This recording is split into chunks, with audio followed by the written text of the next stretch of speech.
आखिर कौन है ये सम्राट समुद्रगुप्त विक्रमादित्य? पाटलिपुत्र के राज सिंहासन पर बैठने वाले वीरों के वीर कहे जाने वाले सम्राट समुद्रगुप्त एक अजय योद्धा थे, जिन्होंने 100 युद्धों को जीतकर अखंड भारत का निर्माण किया। समुद्रगुप्त के नाम का खौफ इतना था कि कई राजाओं ने स्वेच्छा से समुद्रगुप्त की अधीनता स्वीकार करने के लिए पत्र भेजे। वो गांवों से श्रृंगार करता था। वो आर्यपति था जिसने संपूर्ण दुनिया में अपनी तलवार लहराई। समुद्रगुप्त ने अपने नाम की ऐसी धाक जमाई कि गांधार, योद्धई, श्रीलंका तथा मालव राज्य के राजाओं ने समुद्रगुप्त को हर साल कर देना शुरू कर दिया। उसकी नीति यह थी कि साधु का उदय हो और असाधु का प्रलय हो, धर्म की जयकार हो, अधर्म का विनाश हो। शत्रु को एक मौका अवश्य दिया जाए, परंतु दूसरे मौके देने तक शत्रु को खंड खंड कर दिया जाए। दक्षिण के राजा समुद्रगुप्त के कोप कहर से बचने के लिए हर साल उन्हें उपहार भेजा करते। पश्चिम में गांधार से लेकर पूर्व में असम तथा दक्षिण में श्रीलंका के मैदानों से लेकर हिमालय की पहाड़ियों तक सर्वत्र समुद्रगुप्त का डंका बज रहा था। सम्राट समुद्रगुप्त ने भारत को जीतकर कई अश्वमेध यज्ञों का आयोजन करवाया। उनके काल में भारत में सोने के सिक्के चलाए गए। इनके काल में हिंदू धर्म अपनी बुलंदियों पर पहुंचा तथा भारत का व्यापार अपने चरम पर था। कुल मिलाकर जब भारत खंड खंड खंडित हुआ, तब ये एकमात्र योद्धा बनकर उठे और संपूर्ण भारतवर्ष को अपनी तलवार की धार से परिचय करवाया। ईस्वी सन 335 को सम्राट समुद्रगुप्त ने मगध की गद्दी संभाली। गद्दी संभालते ही सम्राट ने अपने सरदारों को संपूर्ण भारत जीतने का ख्वाब दिखाया। सरदारों का सवाल था, आखिर कैसे? सम्राट का जवाब था, कौटिल्य शासन सिद्धांतम।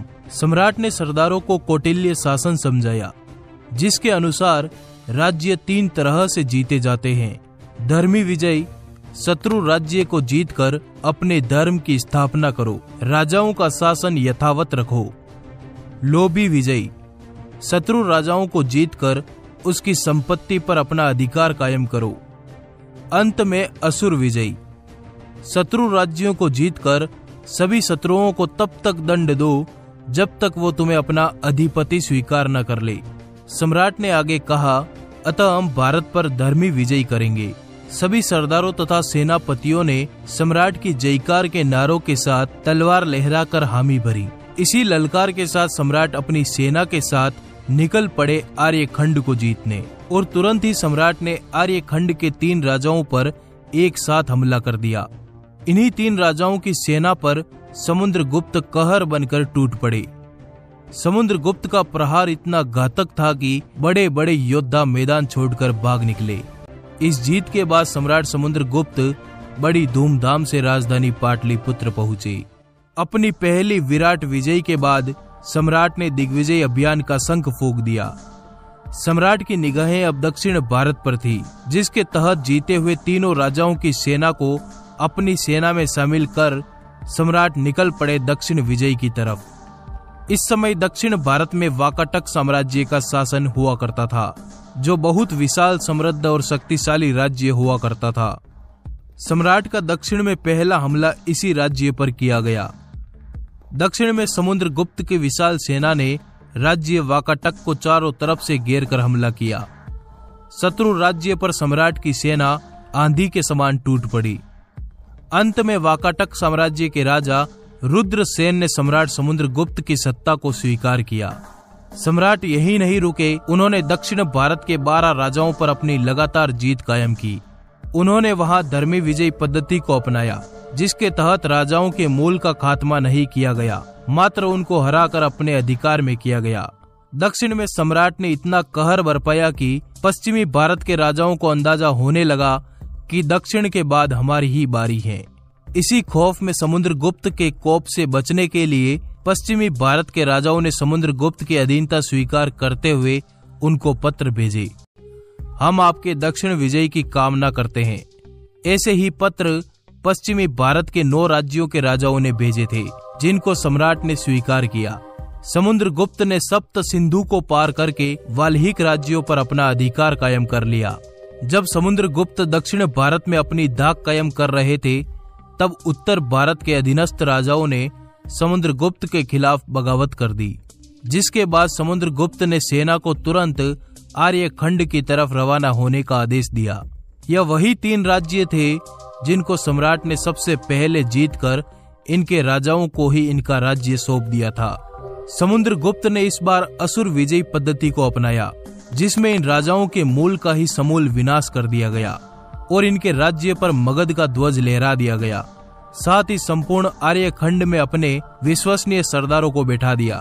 सालों बाद सम्राट ने संपूर्ण भारत में अपनी विजयी पताका फहराकर राजधानी पाटलिपुत्र में प्रवेश किया, जिसके बाद विधिवत रूप से अश्वमेघ यज्ञ का आयोजन करवाया गया। पुरोहितों ने यहीं पर सम्राट का राज तिलक करके इनको विक्रमादित्य की उपाधि से नवाजा। संपूर्ण भारत के राजाओं ने सम्राट के सम्मान में अपना सर झुकाकर सम्राट को अपना अधिपति स्वीकार किया। इन युद्धों के बाद सम्राट समुद्रगुप्त विक्रमादित्य को कभी युद्धों की जरूरत नहीं रही। अपनी ताबड़तोड़ जीतों के बाद समुद्रगुप्त की ऐसी धाक बनी कि उत्तर पूर्व के राजाओं ने खुद अपनी इच्छा से समुद्रगुप्त की अधीनता स्वीकार की। अधीन राज्य कर देकर, आज्ञाओं का पालन करके, आर्य सभाओं में प्रणाम करके तथा राज दरबार में बारंबार उपस्थित होकर सम्राट समुद्रगुप्त की अधीनता स्वीकृत करते थे। वहीं दक्षिण भारत तथा श्रीलंका के राजा सम्राट को हिंदू अवसरों पर उपहार भेजकर खुश करते थे। गांधार के कुषाण, पश्चिम के शक और श्रीलंका के सिंहल राजा समुद्रगुप्त को आत्मनिवेदन तथा कन्योपायन से खुश किया करते थे। अखंड भारत का निर्माण हुआ, हिंदू धर्म ग्रंथों को शुद्ध करवाकर वापस लिखवाया गया। चारों ओर मानो राम राज्य का पुनः आगमन हो गया। सैकड़ों लड़ाइयां लड़कर सम्राट ने भारत में सालों के लिए शांति कायम कर दी। प्रयाग प्रशस्ति में सम्राट के बारे में कितने सुंदर शब्दों में लिखा गया है कि पृथ्वी पर उसके सामने खड़ा होने वाला अर्थात उसका प्रतिरथ कोई नहीं है। सारी धरती को उसने एक प्रकार से अपने बाहुबल से बांध सा रखा है। सम्राट ने बेहतरीन 50 सालों तक भारत भूमि को संभाला और ईसा सन 378 में स्वर्ग सिधारे।